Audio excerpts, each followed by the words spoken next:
Say when. Say when. God, that is the It's the best movie.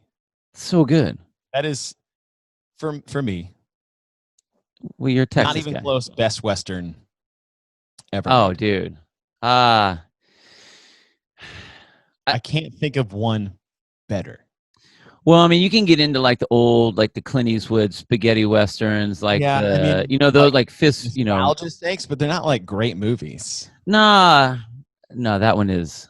There's so many good lines.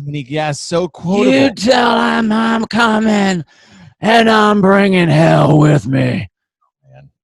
Like Val Kilmer, like I think that's one of his coolest movies. Like he's done a lot of really good parts, but that's one of his best. It's just such a cool character, man. I'm gonna hit record because I want that on our podcast. Well, I already got it anyway, so there. Oh, it's on our Oh, I got you, dude. I got you. No, but it's so cool. The little flip of the cup. Yeah. It's like you're probably seeing double. One gun. Like to be that cool. If I was reading that script, I was like, who wrote this? And thank you. Because these are the greatest lines ever of all time. Oh man, so good. I'm your Huckleberry. I'm your Huckleberry. God, it's the best. Like when you can quote someone saying someone else's name and you know that means it's on. Yeah. Like if I went to someone else like Johnny Ringo, I'm like, we're about to fight. One of my favorite ones that I say all the time. Well, bye. Yes. You smell that? Bye. Smells like death. Bad. Well, bye. So messed up. Okay, let's do this. All right. All right, here we go. 3, 2, 1.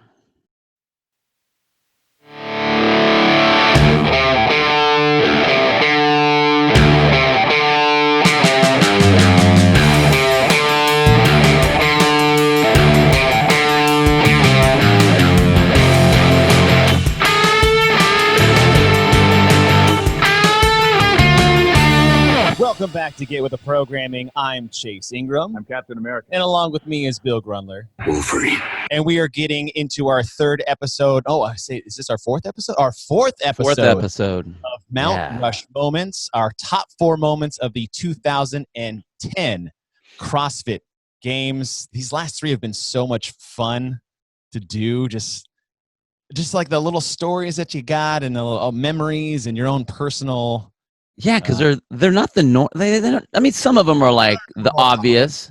Yeah. But there are other ones that it's like, wow, I remember that, or oh, I saw that video, or yeah. What I'm the most excited about now, because we've gone 7, 8, 9, our top 4 rush moments, which is, if you guys are just jumping on the 2010 train, we've got 3 other episodes: 2007, 2008, 2009. Check them out.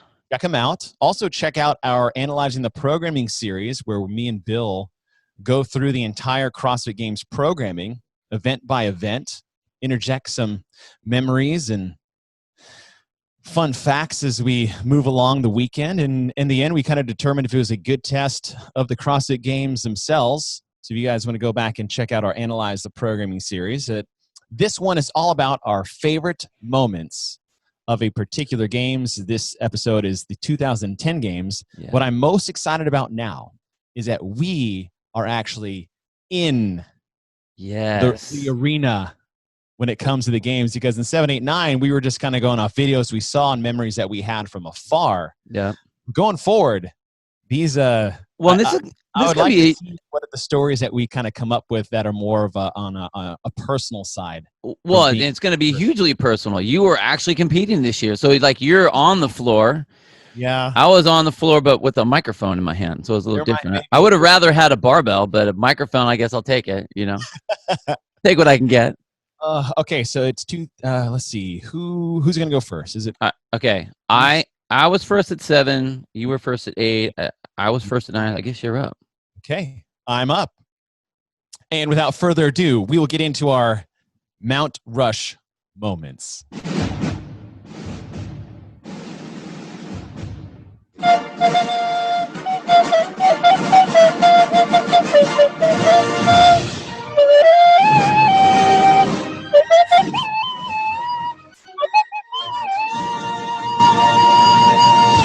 Man, that is I don't the know if you best. guys at home That is hate the that, but best. I love it. So we're I mean, this isn't breaking commentary, so I feel like that flute I'm pretty sure those are those plastic toy flutes that had kind of the trombone handle that you got in a cereal box back in Oh like man, dude, it's 95. so good.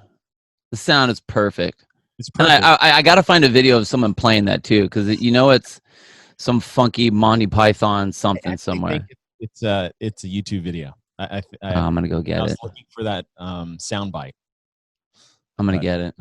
that was great. Okay, so I'm going first. This is the 2010 CrossFit Games. Again, these are our top 4 moments, memories, stories, whatever it is we kind of feel like talking about. Yeah. No particular order. So I will start with 2009 was the last year in Aromas. Yep. And then I think late in the season, it was announced that the games were moving to Carson, California. Like the season didn't start with this. I think this was it after sectionals? Um. Sectionals, regionals, and I think late it was announced that the games were moving to Carson. And if I'm not mistaken, I think that they kind of got like a little bit of a deal on it. Like, hey, I think we got this one weekend open. Yeah. So Well, they tossed it in there. The Yeah. move to Carson is my first rush moment, but specifically the uproar and complete and utter, like people lost their minds. How dare you? Games were leaving Aromas. How dare you? Rounds of the CrossFit Games to go to this posh, fancy Sellouts. Home Depot Center in Carson, whatever, California, that I've never heard of. I mean, Yeah. which is hilarious to think about now. And I am not overplaying the uproar. I mean, some people were even talking about boycotting the CrossFit Games because it wasn't in Aromas anymore. Lo and behold, 7 years later, Yeah. the same thing would happen on our move from Carson to Madison, Wisconsin. So you're saying change is a bad thing? Is that what you're saying? Yeah, People can't handle it. Can't handle it. Terrible thing, especially in the CrossFit Games arena. However, it turned out that Carson, California would give birth to, in my opinion, the greatest CrossFit Games event floor of all time. That is the tennis stadium. All right. So is that a 1 and a 1A? Did you just give me a 1A on that like one? A 1A through Z. That Okay. was uproar to Carson, California. That is my first. Okay. All right. Mine is tagging along with that ish. Mine's going to be the fact that this was the first time that we live broadcasted the games. Yes. And that was a big deal. So I was at my regional. We had the first live broadcast of the regional down in SoCal. So that was kind of like the test. They obviously in the games before that, they had the videos of everything. Yeah. Who did it? Who broadcasted that? Tony, Budding, and Rory were working the board. Okay. The commentators were Justin Judkins and Marty Say. Okay. Interviewer was Miranda Oldroyd. And yeah, that was it. Or she was NorCal, you were SoCal. Yeah, but that was the year that they did the California region. Oh. So I mean, SoCal, California, whatever they called it. That's when they had. I mean, that's when Neo Maddox was running around doing his big crossing of the X and. Well, he had that Demolition Man haircut. Yeah, had the double do hairdo kind of thing. But anyway, so that was the first year they did it live and they had it broadcasted on the CrossFit Games website, and then going into the finals, that's when Tony Buddy gave me my interview as, hey, you've been great on the interview, and here, if you don't make it to the games, you want to come and be a broadcaster. I'm like, yeah, totally. So the fact that we went to Carson, the fact that it was broadcast, the fact that I think it was on ESPN, the Ocho at the time, because it was like they did have a stream to it, but we had no idea what the hell we were doing. And I go back and I watch some of that video, and it is like, I just want to apologize to everyone because, oh my gosh, dude, we didn't know what we were doing. I mean, we loved it and we did what we could. Yes. But it was so different than how we do now. But the fact that we were there, the fact that it was literally 8 hours of talking with no break. I have a picture of me standing on the floor Thursday night, Wednesday night, whatever it was, the night before, and we were supposed to do a teaser. First time that we've ever been on. First time we're supposed to be doing anything. We're going to live broadcast. It's going to be on the website, and I'm standing on the floor, and my attire was, I have a white polo shirt, which is we were Under Armour. That's who actually did the sponsor for that. So we had Under Armour shirts that say CrossFit Games. I'm wearing my gym's board shorts. So I have CrossFit Inferno board shorts, and I have flip flops. I have these, I don't know, some mobster Italian glasses on, and a microphone in my hand. I'm standing there, and that's the picture that I have. That's like okay, and we've made it to the 2010 broadcast of the games. No, but yeah, the broadcast, that's the first one, because I think that's a huge, I mean, it was huge for me as a whole, a gigantic door that opened up for me with some of the stuff that I do. But what a cool thing to be able to bring to the fans everywhere. It was awesome. Really cool. Yeah. All right. So your broadcast at my move. Yes. My number 2. And I say it every time. It's just really weird how we work together, because we have not shared our moments with each other. Nope. But you talked about your goofy attire. In my second rush moment will be I should probably say the lack of attire. Yeah. The athletes got for making the CrossFit Games. So here's what was given to the athletes by making the 2010 CrossFit Games. A small gym bag. I think a CrossFit Games embroidered or monikered, those old metal water bottles with the screw tops. Oh, yeah. Old school ones. A cutoff sleeve, black Under Armour t-shirt, black Under Armour shorts, a red Games competitor CrossFit Games shirt that I'm pretty sure was made by Affliction, and a free pair of Innovates. Oh, yeah. Yeah. And a towel, a hand towel. That's actually, well, you got to think, like, at the time, that was giant. Look at all this stuff. However, exactly to your point, when you showed up and you were given that, the free shoes felt like $1 million. Totally. But that was the extent of the 2000 Games athlete package. Man, you go to the games now, and you're like outfitted for the next year and a half in shirts and suitcase. I know. Empty to the games to know that you're putting all of your Reebok stuff in. Oh man. When leaving. But yes, pretty cool, the attire, or I would say the athlete package that was given to the athletes in 2010 is my second rush moment. That's a good one. Okay. Mine is going to be and again, since this is all about the whole start, and you can even go back and watch the videos of this, but the very beginning of the very first event of the very first day, when you watch the video, the sun is setting. Mm-hmm. It's in the tennis stadium. You have a circle rig, and you have the girls circled around it, the women athletes, the first heat.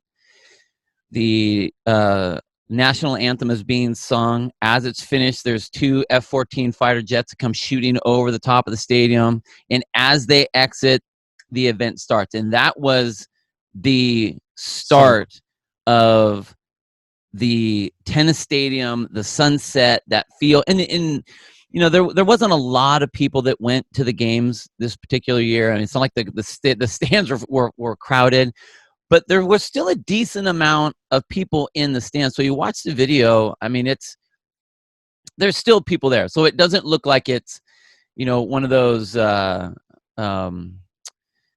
funky sanctional events where like nobody's there. It's just the athletes that are there, kind of a thing. I mean, like you actually see some people in the baseball is right now, and there's totally. You know, it wasn't socially distanced on purpose. You know, but that was, oh man, dude. I mean, I was there calling it with Justin, and that whole thing gave me goosebumps. Mm-hmm. And I just remember, like, in every time, the lights, you know, the sun going down, the lights coming up, like that's just such an iconic deal. So cool.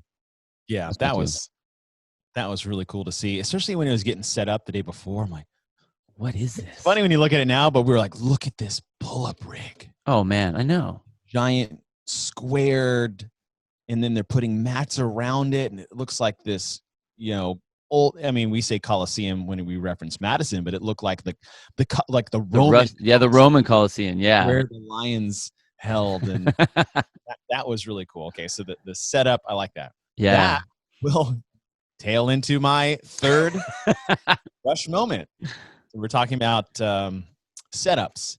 Mine is the setup for the final event of the 2010 games. What the floor laid out was. And this was the moment where I walked in. I was watching at the time. You walk in, you know, the morning of, and they put this all up at night.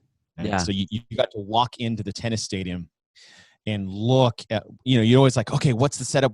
Let's try to guess what the event's going to be, because no one knew what the events were.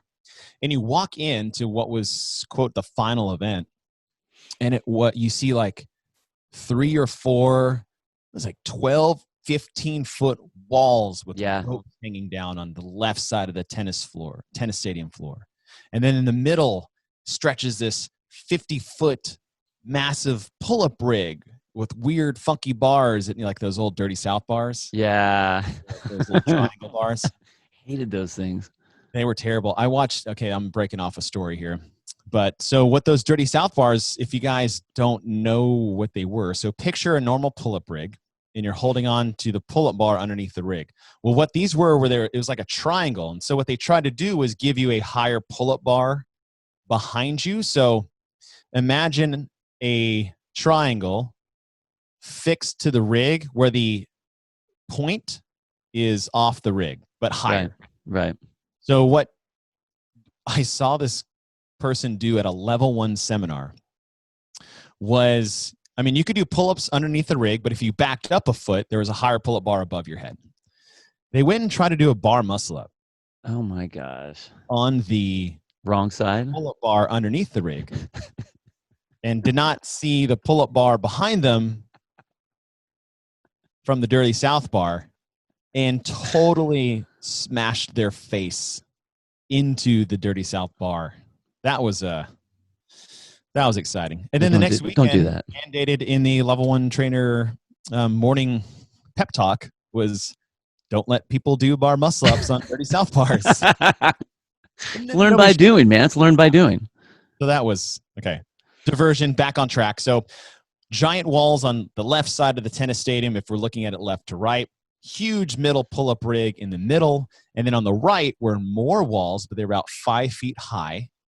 And then this massive scaffolding with ropes hanging down, and just the magnitude of the setup for the final event was the coolest thing. And you kind of walked in and like, whoa, that's when it really felt different, because at the games, like, yeah, they're doing muscle ups and snatches, and they're running, and they're doing super Helen and a jerk, and they're, you know, the handstand push up on the rings or whatever. Yeah. But you walk in and see this final event set up, and like, what on earth are they about to go through?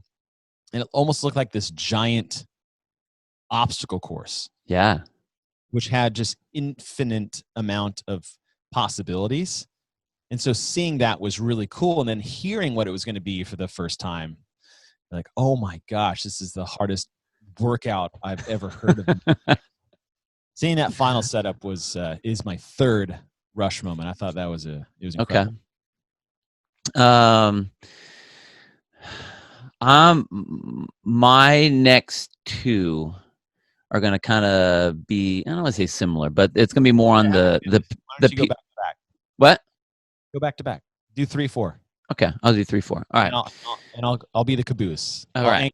I'll anchor this. You can anchor this relay. All right. So my number 3 is going to be so Miko Salo was, I mean, if you looked at him, if you watched his videos, if you watched what he was doing, I mean, he was a 2009 champ. This guy was a beast, and he was like Drago, like no emotion, no emotions. I must break you, that kind of stuff, But I don't think that, even though he won the 2009, he came into the 2010, and no one really didn't know a lot about him. They just knew that he was this very stoic, non-emotional looking beast that if you put something in front of him, he was going to wreck it. That was just his deal. Yes. And they're doing the sandbag event, and he's in the event. He's in the heat with Rich Froning and the other big names that were there at the time. But he was chasing Rich the whole time, and as they're finishing, and they're battling back and forth, him and Miko, Rich and Miko are battling back and forth, and they're running up the stairs on the very last part. They throw the stuff down. Rich sits down at the top, just edges Miko out. Miko drops his bags down, walks down the steps, hops over the wall, and just walks out of the stadium. And we're like, what is happening? Is he done? Is he pissed? Is he hurt? We don't. Who does this guy think he is? Don't you know that in CrossFit you're supposed to be congratulating everybody else, and you circle everyone up, and you're cheering them on, and this dude just bailed. And it was turning quote from our last episode. It's like, we're a family. Dude, totally, yeah. Like it made no sense, and all of a sudden there was, and I mean. And this is because we didn't know really who Miko was. Like, Miko is honestly the sweetest guy. He's a beast of a workout dude, but he is a very cool, very honest, very friendly, character. And he walked off, and it was so odd to see that, because in CrossFit, everyone cheers everyone on. Like, we've always been that way.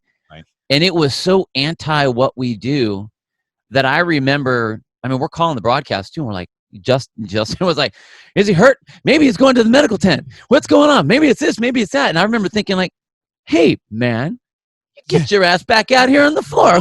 They never said we're done. Like, who do you think you are coming to our country and, doing that? Oh, man. I mean, I was obviously very wrong about Miko and what he was doing. It ended up being that he's like, I need to compete. I need to go get myself ready. I'm not going to hang out here and do this. And it took a second to stand back. But that was so shocking to me that someone would just do that. Like, the event's not over. Boom. The dude's out. Like, I'm walking across the floor. I'm out. See ya. Now, he didn't even look back. You can watch that video. It's a trip. It's a trip. I actually didn't even know that story. Yeah. Dude, it blew me away. We were like, who is this guy? Although when you say it, I'm like, yeah, okay, I can see that.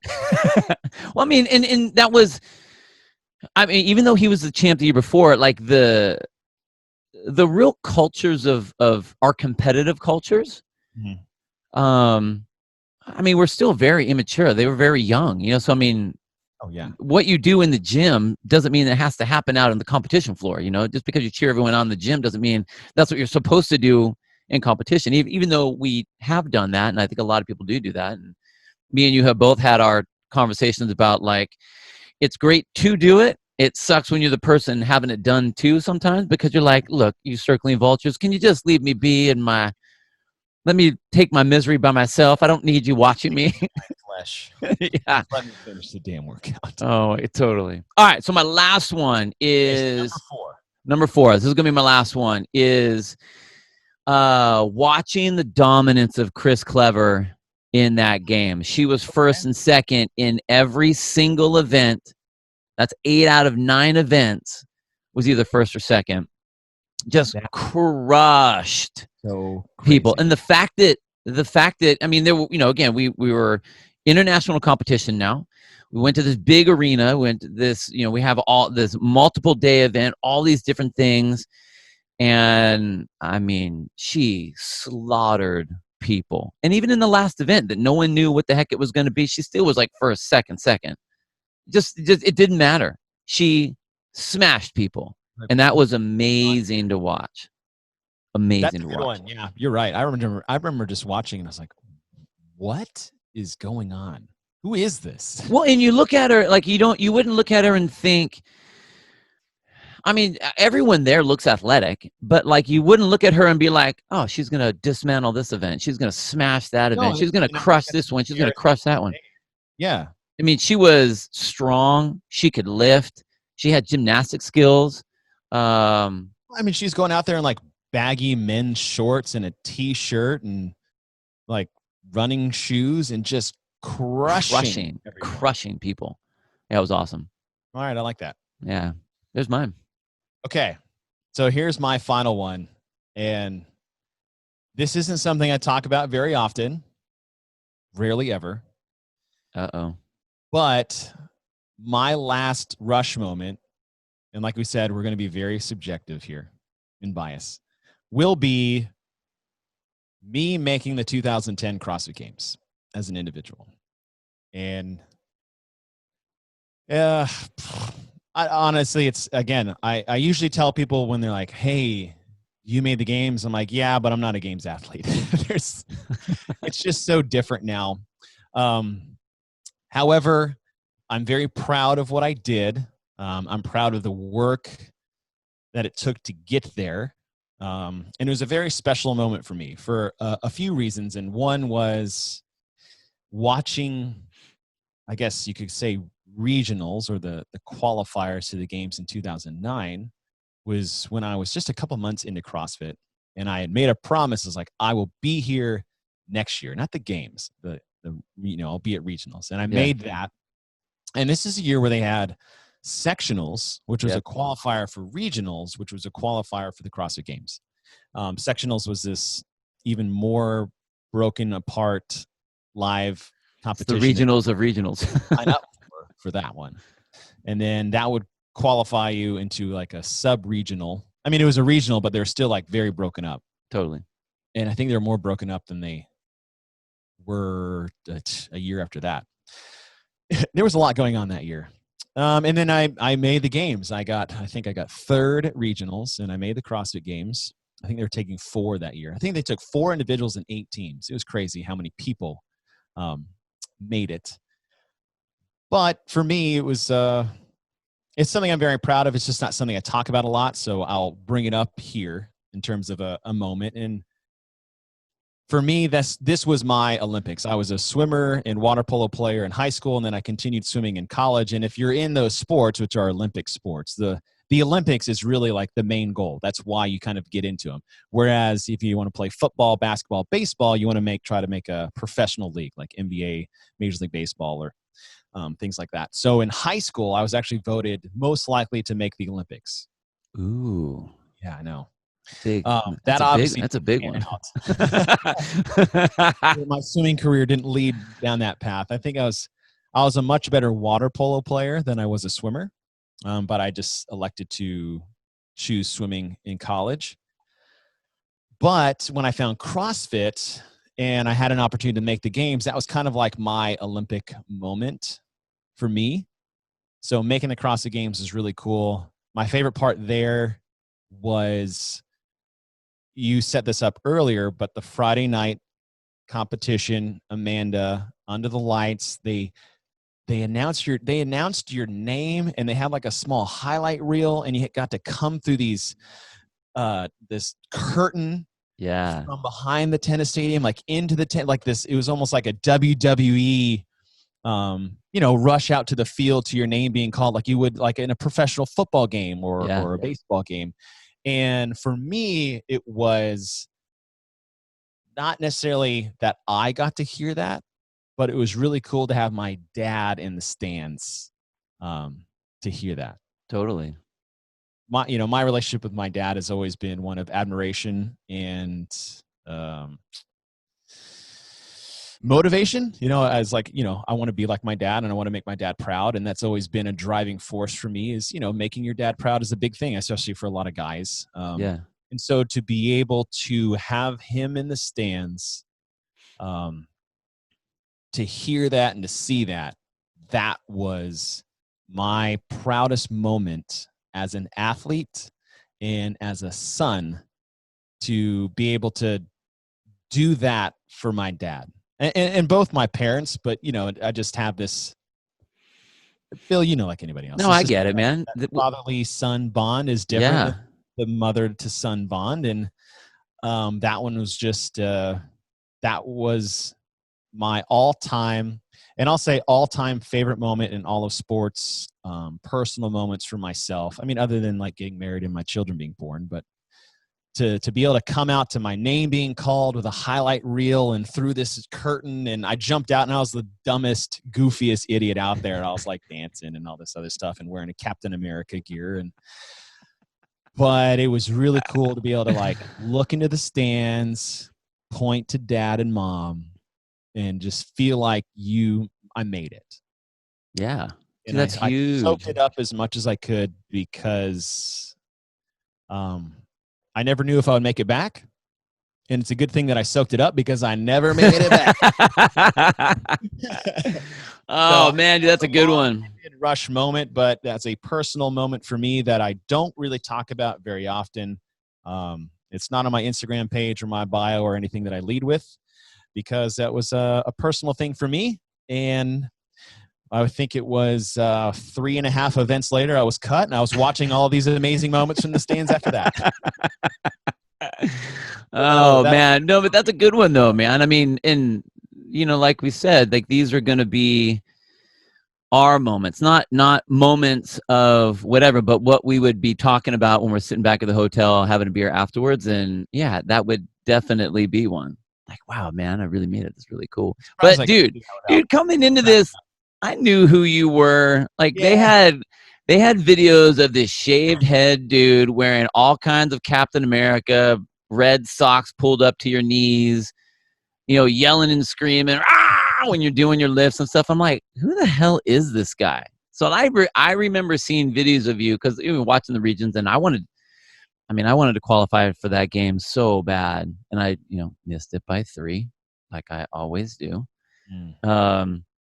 So I remember the characters, and that's what you did back in the day was you knew everybody by watching the game site, the CrossFit Games site. Okay, so another part to that, and the only reason why people might have known me is that I actually got like a 5-minute highlight video. Yeah.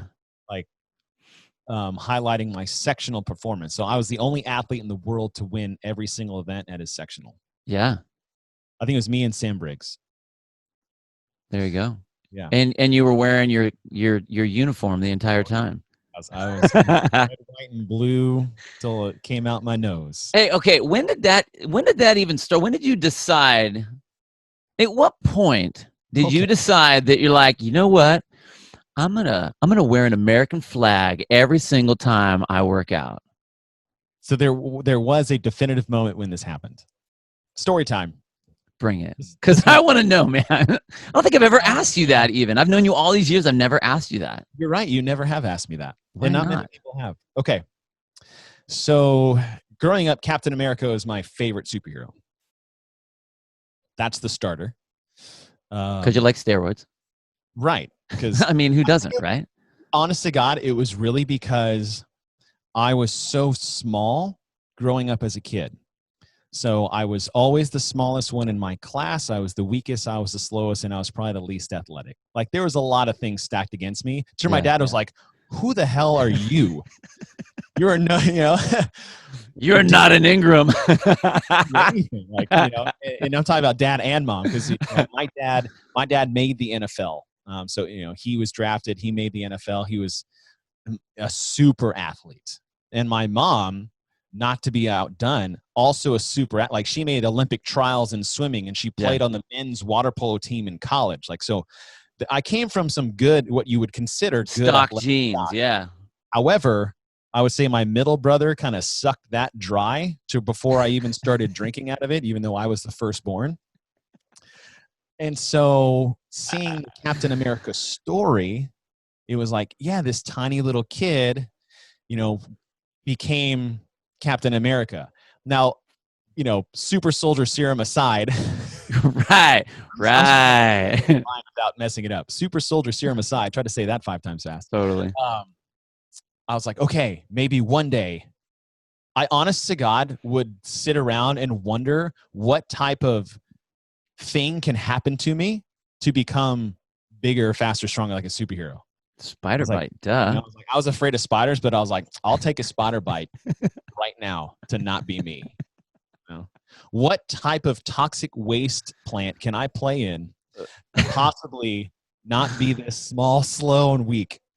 So that was why I was always a big fan of his, because he was the frail guy, and then he became a superhero, and more importantly, became like America's superhero. And I was to begin with. So fast forward, my very first CrossFit competition ever was in Houston, Texas, and I think I'd been doing CrossFit for about 8 months, maybe. Yeah. And my friends were like, hey, let's do this CrossFit competition. It was called Oktoberfest Obliteration. And I said, no. I was like, absolutely not. I'm not ready to do a competition. I need to get, I need to get in better shape. I need to get stronger. I'm not ready. Well, they signed me up anyways. Well, we signed you up, so we're all going. So I go with 2 of my friends. We go down there, and we get to the final event, and somehow I found myself in first place going into the final. And I got really nervous because in college, I was always a good morning swimmer. And if I made finals, I was a bad final swimmer. Like I did not handle the limelight very well. And it was more of a mental thing. Yeah. So we're going into the final event, and I'm sitting in a locker room, and I'm holding my gym t-shirt, and I'm holding this Captain America shirt that I think my brother had gotten me recently. And it was like this Captain America bust, and you'll actually see it. If you ever see videos of the CrossFit Games, I'm actually wearing it for, I think, the deadlift event, which it didn't help. And I honest to God, I'm sitting there and in first place, and I was like, you have an opportunity to win this event. And this is very dramatic, but dude, hugely dramatic. We need like background music right now. I look at my left hand, which is the gym shirt. I was like, if I wear this shirt and I lose, no one will give a shit. But if I put this Captain America shirt on, I was like, you better effing win. So I put it on. So I put the Captain America shirt on, and I went out there and I crushed everyone in the final event. It wasn't even close. And so when I was done and they announced, they went third, first, second, men and women, who winner. The event directors go, in first place, Captain America. I never once called myself Captain America. I never told them to say Captain America. I was registered under Chase Ingram, but they didn't even say my name. They only called me Captain America. Oh, no way. Yeah. And so when that happened, at the same time, as fortune would have it, Webb Smith, who at the time had formed this media company called SickFit. Yeah. And at the time at the games in 2010, the media company was really kind of like it is now, as they just compiled contractors, right, like other media entities, to give them content. And they were there happening to do small content about just kind of the local CrossFit scene. So Webb Smith and SickFit took that clip and that nickname and basically gave birth to Captain America. No way. And that's how I got the nickname. And for probably 2014, 2015, if the games posted anything that I did, it would always be under the moniker of Captain America, AKA Chase Ingram, not the other way around. So that nickname was birthed only from me putting on the shirt, but by the performance and title given to me by someone else. All right. That is a long story of how Captain America and that all came to be. And then, like every other athlete that is superstitious as hell, you're going to keep your lucky shoestrings until those things just deteriorate and Captain America's shirt forever. I still have them. I'll tell you what, it's like I only put them on in live CrossFit competition, and if I ever do a live competition again, not saying games level or anything like that or masters, but I will put it on again. Boom. Just because that's dust them off, shake off that dust. Yep. So that's, very cool, man. Very cool. We talked way too much about me in this episode. Welcome to the Chase Ingram 2010 CrossFit year. I promise. No, dude, but that about me going forward. So. Well, but this was the year you made it to the games. I mean, there's a lot of personal stuff that stuck to that. So I mean, it wasn't, like we said, it wasn't happenings in the games. It was our own personal deal. So like that's kind of a huge thing. So we'll give it to you on this one, man. It's fine. It's good. Plus, I know everyone wants to know. Talk about it publicly. Ah, there you go. Now you don't have to anymore because now it's on the interwebs forever and ever and ever. Check out our podcast. See if you want to hear me blab about myself for 15 straight minutes. All right, guys. Nice. I hope you guys are still listening to this nonsense as we go through our Mount Rush moments of the 2010 CrossFit Games. If you guys want to follow us, our recap of the programming of the 2010 CrossFit Games, we have that episode out. It is called Analyzing the Programming. We just finished 2014. That one was with Roy McKernan, and we have 2015 coming up later this week. Well, it depends on when these get released. I'll just say coming up later sometime. But we're trying to make sure we catch up our Mount Rush moments to coincide with our Analyzing the Programming. So that was fun. That was a longer one just because that was kind of our first time being there. And I'm excited. I was trying to look at 2011, and I got some ones that I think nobody's going to actually think about. Really? So I'm excited to see what comes there. Yeah. I got some good ones for that one too. So you guys are going to just have to stay tuned and see what we got coming up next. So that was fun, Bill. See you on the next episode of our buddy. Top Mount Rush Moments.